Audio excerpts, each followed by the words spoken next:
భారత్ పాక్ యొక్క మధ్యలో పాకిస్తాన్ భారత్ పాక్ మధ్యలో క్రికెట్ మ్యాచ్ అయింది.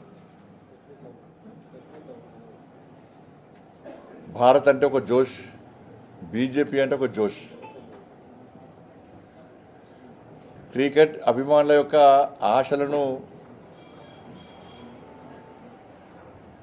క్రీడాకారులు ఏ విధంగా నిలబెట్టిరో ఈ ఎమ్మెల్సీ ఎన్నికలు కూడా పట్టభద్రుల ఉద్యోగ ఉపాధ్యాయ వర్గాల యొక్క ఆశలను భారతీయ జనతా పార్టీ ఎమ్మెల్సీ ఎన్నికల్లో గెలిచి నెరవేర్చబోతున్నది. 27వ తారీఖు నాడు కూడా మరొక మ్యాచ్ జరగబోతున్నది. మాది భారత్ ఇండియా టీం వాళ్ళది పాకిస్తాన్ టీం. ఓటర్లు ఆలోచించుకోవాలి.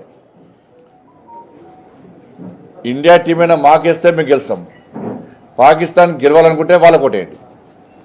ఇండియా గెలవాలనుకుంటే మాకు ఓటేయండి. పాకిస్తాన్ గెలవాలనుకుంటే వాళ్ళకు ఓటేయండి. మాది ఇండియా టీం, వాళ్ళది పాకిస్తాన్ టీం. ఆలోచించుకోండి. ఎవరు మీ ఆశయాలు నెరవేరుస్తారో ఆలోచించి ఓటేయండి.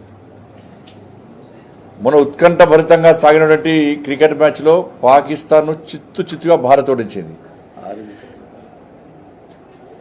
27వ తారీఖు జరిగే ఎన్నికల్లో కూడా ఆ మ్యాచ్ పొలిటికల్ మ్యాచ్లో కూడా కాంగ్రెస్ పార్టీని చిత్తుగా ఓడించడానికి భారతీయ జనతా పార్టీకి అవకాశం ఇవ్వండి.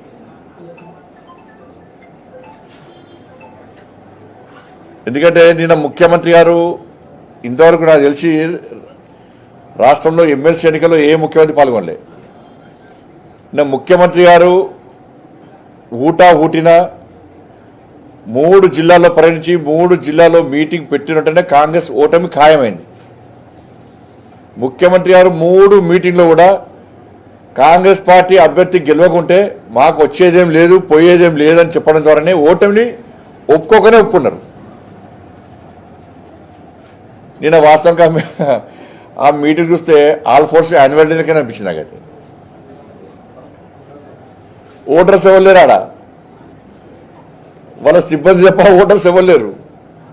చప్పల ఓటర్లు ఎవరు లేరు. కుర్చీలన్నీ ఖాళీ. అందుకే ఆ స్కూల్ విద్యాసంస్థల యాన్యువల్ డేలకే అనిపించింది. బహిరంగ సభలో కనిపించారు ఆడ.